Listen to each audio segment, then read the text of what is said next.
மக்களை இந்த வீடியோ நம்ம என்ன பேச போகிறோம்னா, நேற்று ஒரு வீடியோ ஒன்று போட்டிருந்தோம். 2 நிமிஷம் பார்த்தீங்கன்னா தாவேக்காவை பற்றி மிகவும் தரம் தாழ்ந்த விமர்சனத்தை அண்ணாமலை அவர்கள் பண்ணியிருந்தாங்க செய்தியாளர் சந்திப்பில். அந்த செய்தியாளர் சந்திப்பில் கேட்ட கேள்விக்கு நம்ம ஒரு பதிலடியும் அந்த வீடியோவில் கொடுத்துருப்போம். அந்த வீடியோவை பார்த்து நம்ம தோழர்கள் என்ன பண்ணாங்கன்னா, ப்ரோ செகண்ட் பார்ட் எதுவும் கிடைக்குமா அப்படின்னு சொல்லி கேட்டாங்க. ஏன் செகண்ட் பார்ட் போடக்கூடாது அப்படிங்கிற ஒரு எண்ணம் எனக்கு வந்துச்சு. அதே நேரத்தில் மொதல் பார்ட்டு போட்ட நமக்கே சரியான பதில் கிடைக்கலையே, செகண்ட் பார்ட் போட்டால் என்ன ஆகும் அப்படிங்கிற எண்ணமும் வந்துச்சு. இந்த வீடியோவில் செகண்ட் பார்ட்டை நம்ம ஒன்று டிஸ்கஸ் பண்ண போகிறோம். இந்த செகண்ட் பார்ட் எப்படி இருக்க போகுதுன்னா, அண்ணாமலை அப்படிங்கிற அந்த அரசியல்வாதியோட வாழ்க்கையை முடிச்சு விடுற மாதிரியும் அரசியல் வாழ்க்கையை முடிச்சு விடுற மாதிரி இருக்க போகுது. நம்ம கேட்குற ஒரு கேள்வியும் உங்கள்கிட்ட பதில் இருக்காது. அவ்வளவு மிக முக்கியமான 10 கேள்விகளை இந்த வீடியோவில் நான் கேட்க போகிறேன். பெருசாக எதுவும் யோசிக்கலை, இதெல்லாம் யோசிக்க வேண்டிய அவசியமே கிடையாது. ஏன்னா இதெல்லாம் பார்த்தாவே கேட்டலாம் அந்த கேள்வியை. இப்போ நான் கேட்குற ஒவ்வொரு கேள்வியும் உங்களோட பர்சனல் வாழ்க்கையை இன்க்ளூட் பண்ணுற கேள்வி கிடையாது.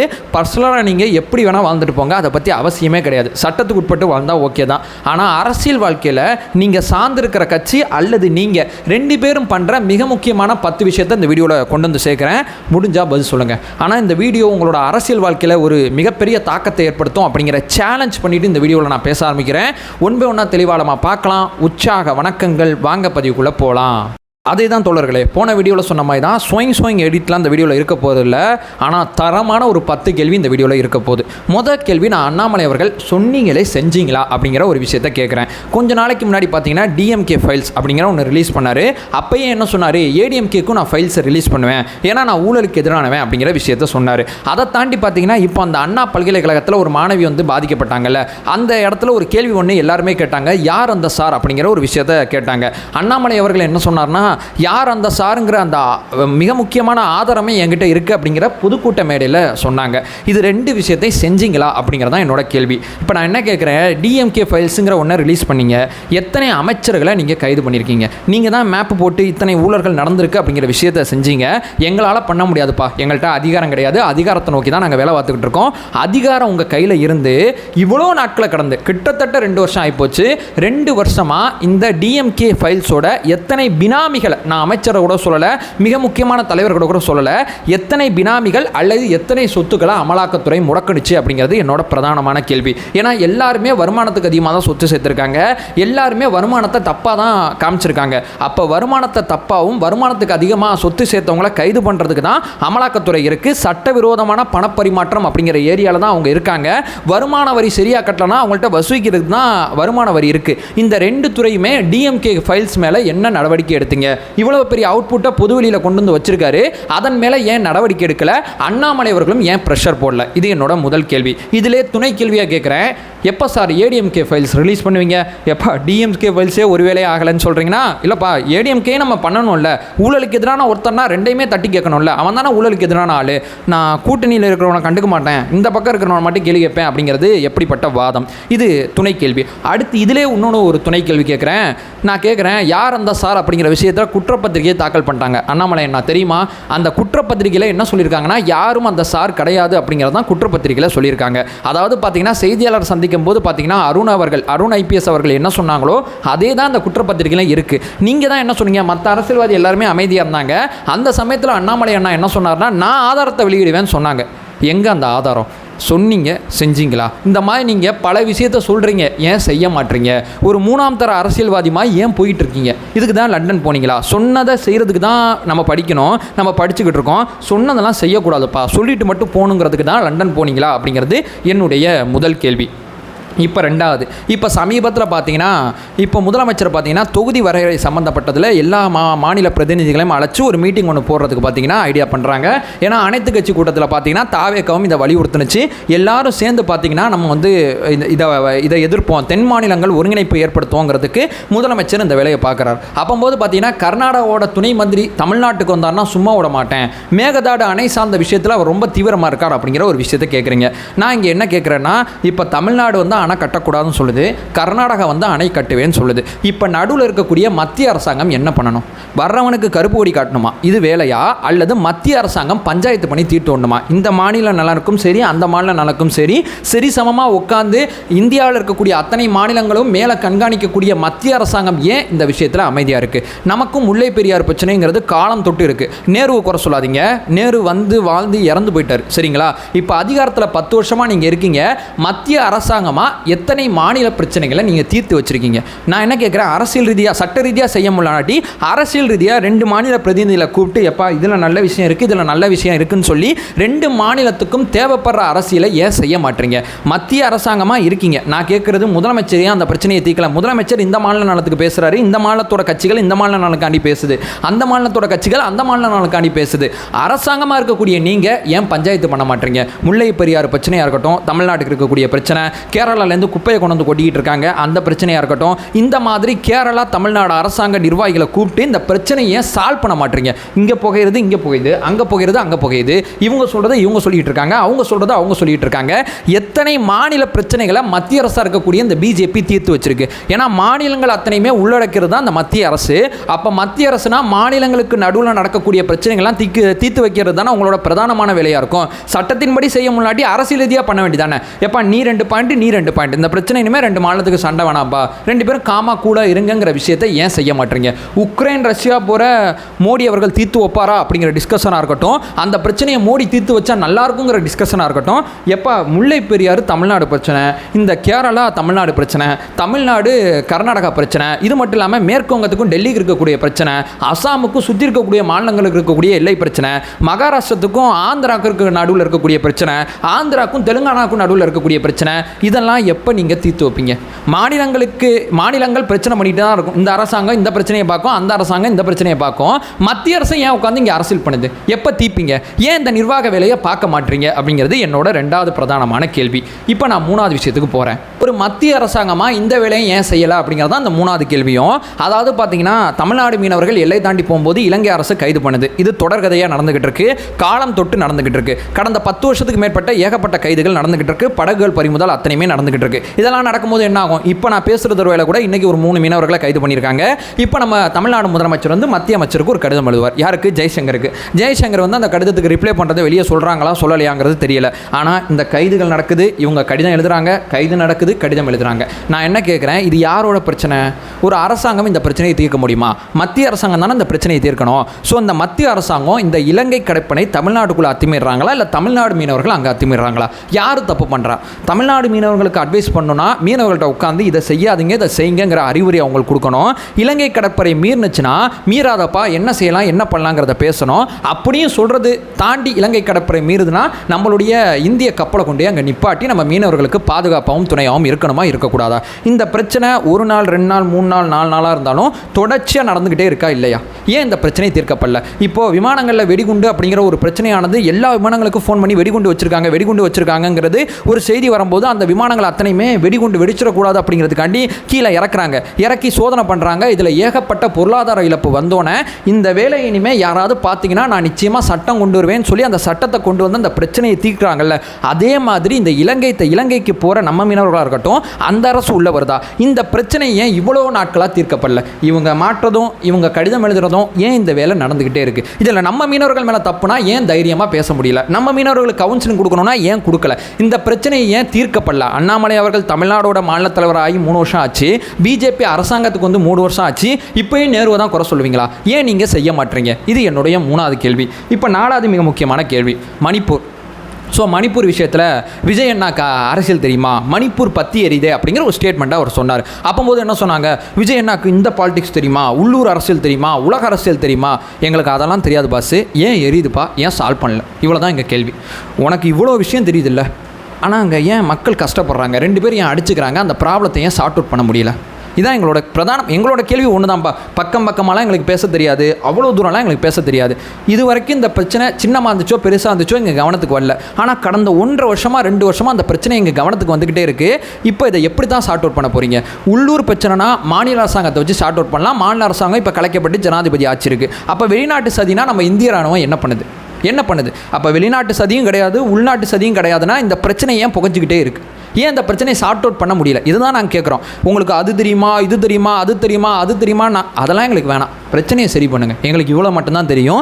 இன்னொன்று கேட்குறேன், அதாவது உக்ரைன் ரஷ்யா பிரச்சனையாக இருக்கட்டும், இஸ்ரேல் ஹிமாஸ் பிரச்சனையாக இருக்கட்டும், இதில் கவனம் செலுத்துகிற நரேந்திர மோடி, அந்த மக்களோட மனிதாயமான உதவிகளை பற்றி கவலைப்படுற நரேந்திர மோடி அவர்கள் இந்த மணிப்பூர் மக்களை போயிட்டு, எப்பா இந்த பிரச்சனை எல்லாம் எனக்கு புரியுது, கொஞ்சமாக நான் சால்வ் பண்ணிடுறேன், நான் இருக்கேன், நீங்கள் கவலைப்படாதீங்க, அங்கே இருக்கக்கூடிய முகாமில் இருக்கக்கூடிய மக்களை சந்தித்து ஒரு ஆறுதல் கொடுத்தாருன்னா எப்படி இருக்கும்? இப்போ தலைமை நீதிபதி சம்மந்தப்பட்ட குழு மணிப்பூருக்கு போகுது, முகாமில் இருக்கக்கூடிய மக்களை போய் பார்க்குறாங்க, நீதிபதிகள் மக்களை போய் பார்க்குறாங்க, எதிர்க்கட்சி தலைவர் போய் பார்த்துட்டாரு, அங்கே இருக்கக்கூடிய அரசியல்வாதிகள்லாம் போய் பார்க்குறாங்க. ஆனால் ஒரு யார் நம்ம பிரதமர் போயிட்டு, எப்பா இந்த பிரச்சனை எல்லாமே எனக்கு புரியுது, சீக்கிரம் சால்வ் பண்ணிடலாம், மக்களை போய் ஏன் பிரதமர் இப்போ வரைக்கும் சந்திக்காமல் இருக்கார்? உக்ரைன் ரஷ்யா பிரச்சனையில், இஸ்ரேல் ஹிமாஸ் பிரச்சனையில் பிரதமர் நரேந்திர மோடி கவனம் செலுத்தும் போது இந்தியாவுக்குள்ளே ஒரு மாநிலம் பற்றி எரிஞ்சுக்கிட்டு இருக்கு, அதை ஏன் இன்னும் சார்ட் அவுட் பண்ண முடியல அப்படிங்கிறது என்னுடைய பிரதானமான கேள்வியாக இருக்குது. அடுத்து பார்த்தீங்கன்னா மிக முக்கியமானது, தமிழ்நாடு பட்ஜெட்டில் புறக்கணிக்கப்பட்டுச்சு. நம்ம தாவேகா தலைவர் விஜய் அவர்களும் சொல்லியிருந்தாங்க, ஏதாவது ஒன்று பண்ணியிருக்கலாம்பா, ஏதாவது ஒன்று செஞ்சுருக்கலாம்பா அப்படின்னு சொன்னாங்க. இது அண்ணாமலை அவர்கள் புரிஞ்சுக்கிட்டாதா புரிஞ்சுக்கலையானே முதல்ல தெரியல. தமிழ்நாடு புறக்கணிக்கப்படல நான் எத்தனை தடவை சொல்கிறதுங்க, இவ்வளோ டேட்டா இருக்குங்க, தமிழ்நாட்டுக்கு மோடி இவ்வளோ செஞ்சுருக்காருங்க, அவ்வளோ செஞ்சுருக்காருங்கன்னு எடுத்து வந்து போட்டுக்கிட்டு இருக்காங்க. இங்கே நாங்கள் என்ன கேட்குறோன்னா, தமிழ்நாடுங்கிற வார்த்தை அங்கே ஏன் இல்லைங்கிற சின்ன பிள்ளை அரசியலை நான் பேசலை. இங்கே நான் இன்னும் நுட்பமாக என்னோட கேள்வி கேட்குறேன். சார், இங்கே தமிழ்நாடு புறக்கணிக்கப்பட்டதுங்கிறத தாவேகா ஏன் இந்த நிலைப்பாடு இருக்குதுன்னா, இப்போ காங்கிரஸ் ஆட்சி காலத்தில் 48 திட்டங்கள் வந்து தமிழ்நாட்டுக்கு சிறப்பாக பண்ணி கொடுத்துருக்காங்க. மெட்ரோவாக இருக்கட்டும், அது மட்டும் இல்லாமல் சில மருத்துவக் கல்லூரிகளாக இருக்கட்டும், இந்த மாதிரி மிக முக்கியமான பல திட்டங்களை காங்கிரஸ் ஆட்சி காலத்தில் இப்போ பட்ஜெட் போட்டாங்கன்னா, இப்போ உதாரணத்துக்கு பார்த்தீங்கன்னா மகளிருக்கு அனைவருக்கும் 1000 ரூபானா, இப்போ என் மாவட்டத்தில் இருக்கக்கூடிய மகளிருக்கும் 1000 ரூபா தான், பக்கத்து மாவட்டத்தில் இருக்கக்கூடிய மகளிருக்கும் 1000 ரூபா தான். இப்போ தமிழ்நாடு பட்ஜெட்டை கம்பேர் பண்ணி இதை பேச முடியுமே? என்னுடைய மாநிலத்தில் இருக்கக்கூடிய அத்தனை பேருக்கும் பட்ஜெட் போடுறாங்க, என்னோட மாவட்டத்துக்கு என்ன சிறப்பாக பண்ணியிருக்காங்க அப்படின்னு சொல்லி தமிழ்நாடு பட்ஜெட்டில் நான் கவனித்து பார்க்குறேன். பட்ஜெட்டில் எனக்கு நிறையா முரண்பாடு இருக்குது. நான் இங்கே உதாரணத்துக்காண்டி இதை நான் சொல்கிறேன். தமிழ்நாடு பட்ஜெட்டில் என்னோட மாவட்டத்துக்கு என்ன பண்ணியிருக்காங்க? சிப்காட்டை அதிகப்படுத்துறேன்னு சொல்லியிருக்காங்க. ரெண்டாவது பார்த்தீங்கன்னா ஒரு காலனி தொழிற்சாலை கொண்டு வரேன்னு சொல்லியிருக்காங்க. கலைஞர் நூலகத்தை என்னோட மாவட்டத்துக்கு கொண்டு வரேன்னு சொல்லியிருக்காங்க. இதை தாண்டி வேறு என்ன பண்ணியிருக்காங்க? என் மாவட்டத்துக்கு பக்கத்தில் பார்த்தீங்கன்னா ஒரு தொல்லியல் துறை ஆராய்ச்சி ஒன்று பண்ணுறேன்னு சொல்லியிருக்காங்க. ஸோ ஒரு 4-5 மேட்டர் என் மாவட்டத்துக்கு பட்ஜெட்டில் இருக்குது. இந்த மாதிரி இந்தியா முழுக்க பட்ஜெட் போடும்போது பீகார் அப்படிங்கிற வார்த்தை வருது, ஆந்திரா அப்படிங்கிற வார்த்தை வருது, தமிழ்நாடு மட்டும் வரணும், தமிழ்நாடு மட்டும் எல்லாம் செய்யணும்னு சொல்லலை. தமிழ்நாடுங்கிறது ஏன் ஒரு தடவை கூட வரல? தமிழ்நாட்டுக்கு நீங்கள் எதுவுமே செய்யலாம்னு சொல்ல மாட்டேன். சில மருத்துவக் கல்லூரிகள் கொடுத்துருக்கீங்க, ஒரு எய்ம்ஸை கொடுத்துருக்கீங்க. மோடி அவர்களோட ஆட்சி காலத்தில் பட்ஜெட் போடும்போது தமிழ்நாட்டுக்கு சிறப்பாக என்ன திட்டங்களை செயல்படுத்தினீங்க? இப்போ என்னோட மாவட்டத்துக்கு பார்த்தீங்கன்னா அத்தனை மகளிருக்கும் கிடைக்கிற தொகை என்னோட மாவட்டத்தில் இருக்கக்கூடிய மகளிருக்கும் கிடைக்கும், அத்தனை குழந்தைகளுக்கும் கிடைக்கிற புத்தகங்கள் என்னோட மாவட்டத்தில் இருக்கக்கூடிய குழந்தைகளும் கிடைக்கும். ஆனால் என்னோட மாவட்டத்துக்கு மட்டும் எல்லா மாவட்டத்துக்கும் கிடைக்காத சில 4-5 விஷயங்கள் எக்ஸ்ட்ரா கிடைக்கும். இதுதான் பட்ஜெட்டில் என்னோட மாவட்டத்துக்கு அரசாங்கம் கொடுத்த முக்கியத்துவம். இந்த மாதிரி தமிழ்நாடுக்கு மட்டும் முக்கியத்துவம் கொடுன்னு சொல்லலை, தமிழ்நாட்டுக்கு ஏன் கொடுக்கவே மாட்டீங்க அப்படிங்கிறது தான் எங்களோட பிரதானமான கேள்வி. என்ன சிறப்பு திட்டங்களை பிரதமர் நரேந்திர மோடி கொண்டு வந்திருக்கார்? இப்போ ஒரு திட்டம் திட்டுறாங்கன்னா, இந்தியா முழுக்க திட்டினாங்கன்னா இந்தியாவில் தமிழ்நாடும் அதில் இருக்கும், தமிழ்நாட்டுக்கு அந்த சலுகைகள் அத்தனைமே வரும். நான் என்ன கேட்குறேன், சிறப்பாக என்ன தமிழ்நாட்டுக்கு செஞ்சீங்க? ஆந்திராவுக்கு செய்ய முடிஞ்சவங்களால, பீகாருக்கு செய்ய முடிஞ்சவங்களால தமிழ்நாட்டுக்கு ஏன் செய்ய முடியல அப்படிங்கிறது என்னுடைய பிரதானமான கேள்வியாக இருக்குது. முடிஞ்சா பதில் சொல்லுங்கள். அடுத்து பார்த்தீங்கன்னா 6வது மிக முக்கியமான கேள்வி, காங்கிரஸ் ஆட்சி காலத்திலேருந்து இந்த பிரச்சனை இருக்குது. முதல்ல நான் அக்செப்ட் பண்ணிக்கிறேன். நான் இப்போ என்ன கேட்குறேன்னா, ஒரு தேர்தல் அப்படிங்கிறது இந்திய ஜனநாயகத்தோட அடிப்படை. தேர்தலை பெரிய லெவலில் யோசிக்கிற, தேர்தலை திருவிழாவாக சொல்கிற நரேந்திர மோடி அவர்கள், இங்கே அண்ணாமலை அவர்கள் பெரிதும் நம்புகிற நரேந்திர மோடி அவர்கள் இந்த இடத்துல தேர்தல் ஆணைய விஷயத்தில் ஏன் இப்படி செயல்படுறார்? காங்கிரஸை குறை சொல்லாதீங்க, அவங்களையும் சேர்த்து தான் இந்த வீடியோவில் சொல்கிறேன். ஒரு தேர்தல் ஆணைய நியமனம் அப்படிங்கிறது எப்படி இருக்கட்டும்?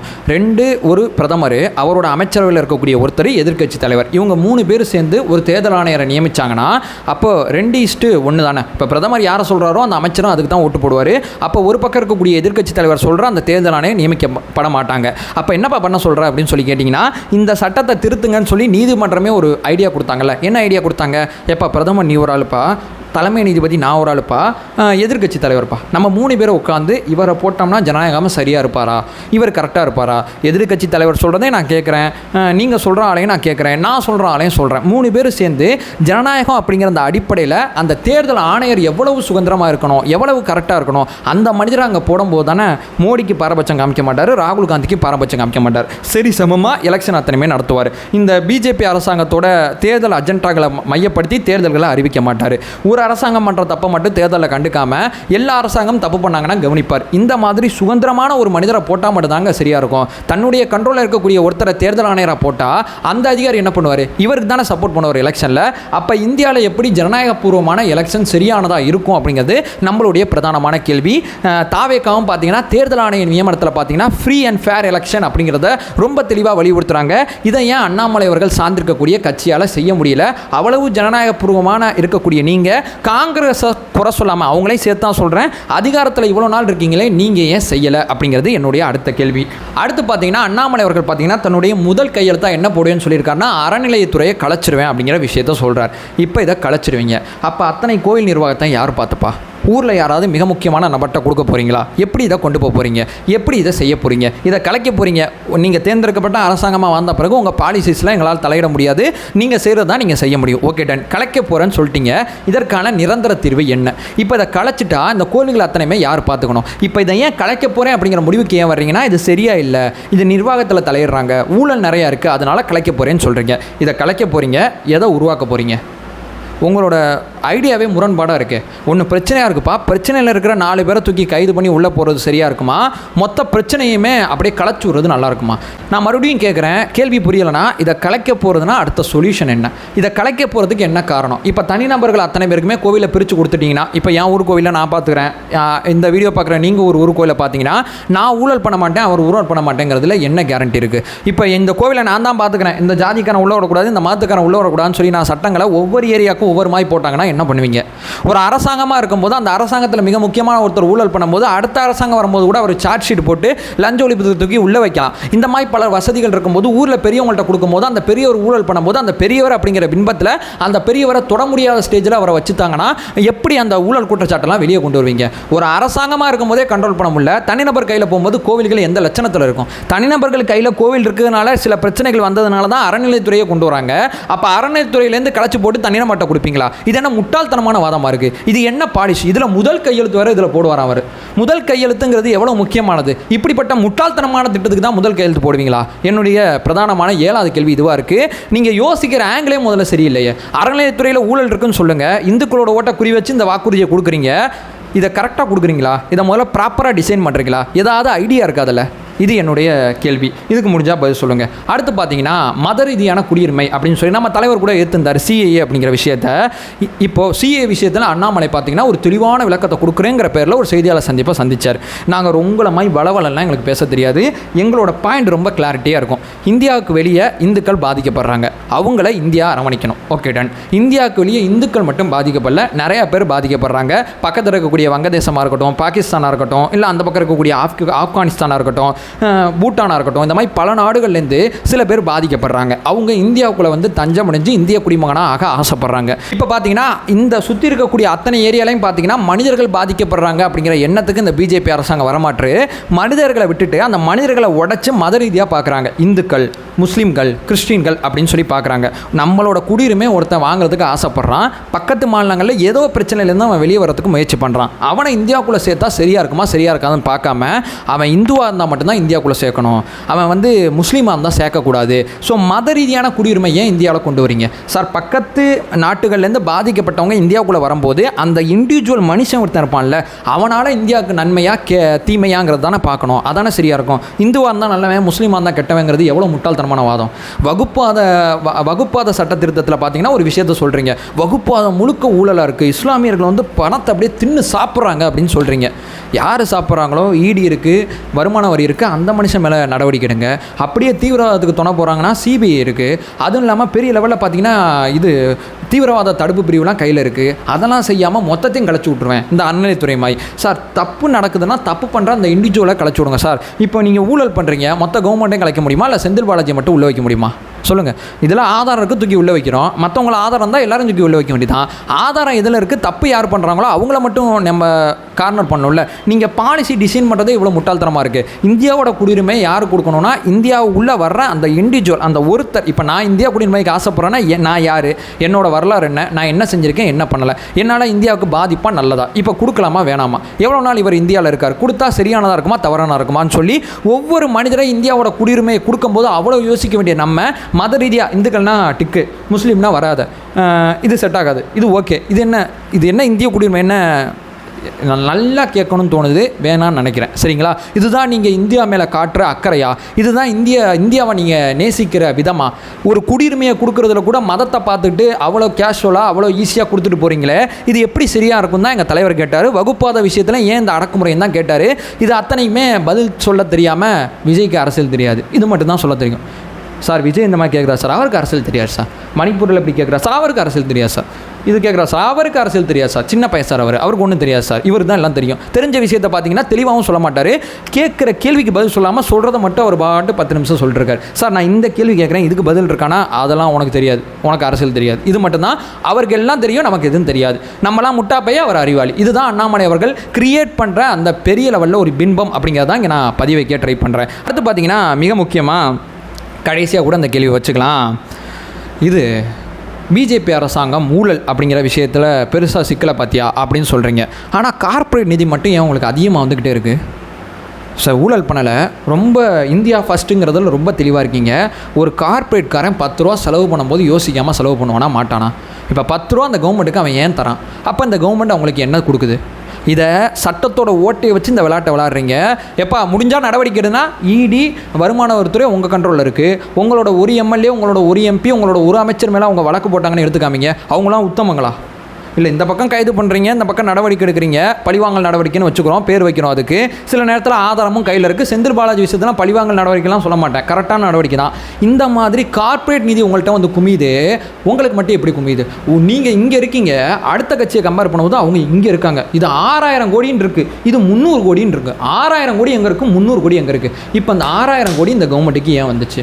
ஊழலே எங்களுக்கு கிடையாது, ஊழலுக்கு எங்களுக்கு சம்மந்தம் கிடையாதுன்னு பேசுகிற நீங்கள் இந்த 6000 கோடி உங்களுக்கு ஏன் ஒரு கார்ப்பரேட் கொடுக்கணும்? இதன் பின்னணி என்ன?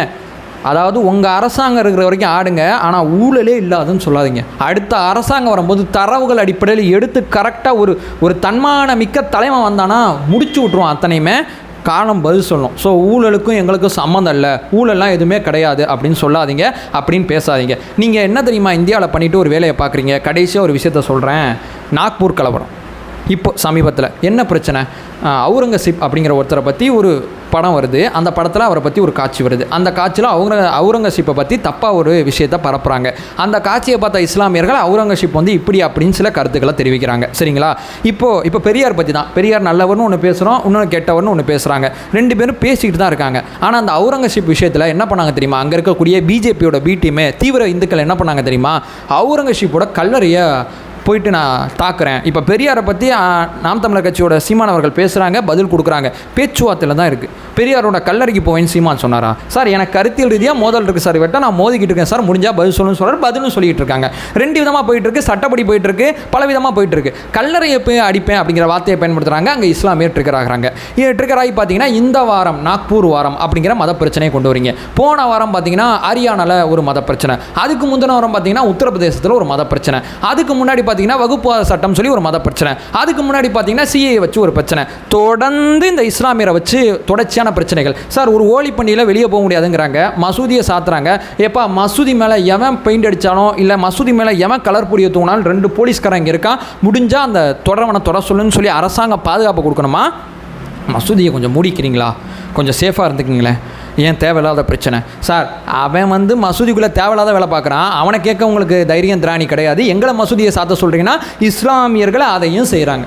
என்ன பண்ண சொல்கிறீங்க? தொடர்ந்து பார்த்தீங்கன்னா மதத்தை அடிப்படையாக வச்சு பாலிசி, தொடர்ந்து மதத்தை வச்சு கலவரம் பண்ணி ஒரு செய்தியை கிரியேட் பண்ணுறது, இந்த பக்கம் கார்ப்பரேட் நிதியை ஏற்றி உட்கார வைக்கிறது. இது தானே நீங்கள் பண்ணிகிட்டு இருக்கீங்க.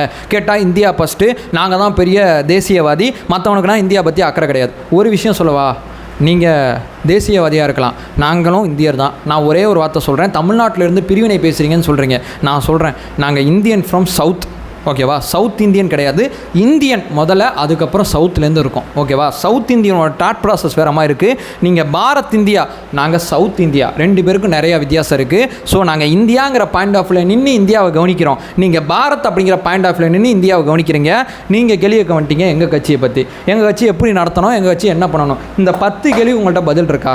நீங்கள் சொன்ன வாக்குறுதியை ஏன் காப்பாற்றலை? உங்கள் அரசாங்கம் பண்ணுற சில நிர்வாக தவறுகள், நீங்கள் பண்ணுற சில மிக முக்கியமான எச்ச அரசியல், இதை பற்றி உங்கள்கிட்ட பதில் இருக்கா? முடிஞ்சால் வீடியோட கமெண்ட் செக்ஷனில் பதில் சொல்லுங்கள், நாகரிகமாக பதில் சொல்லுங்கள், நானும் பதில் சொல்கிறேன். அவ்வளோதான். நான் தொடர்ச்சியாக சொல்கிறேன், நாகரிகமாக எனக்கு எந்த பதிலும் வரமாட்டேங்குது, அதையும் நான் சேர்த்து பதிவு செய்கிறேன். ஸோ இவ்வளோ தான் இந்த வீடியோ. அண்ணாமலை சார்ந்தவங்க இந்த வீடியோ பாருங்கள், உங்கள் கருத்துக்களை பதிவு செய்யுங்க. ஸோ நம்ம வீடியோவை என் பண்ணிக்கலாம். நம்ம சேனலை ஃபர்தராக ஃபாலோ பண்ணிங்கன்னா பொலிட்டிக்கல் சார்ந்து நம்ம பல்வேறு விதமான விஷயங்களை பேசிக்கிட்டு இருக்கோம். நம்மளோட ஒரே நோக்கம் அறியாமை அகற்ற வேண்டும், அறியாமை அகற்றப்பட வேண்டும். Thank you so much.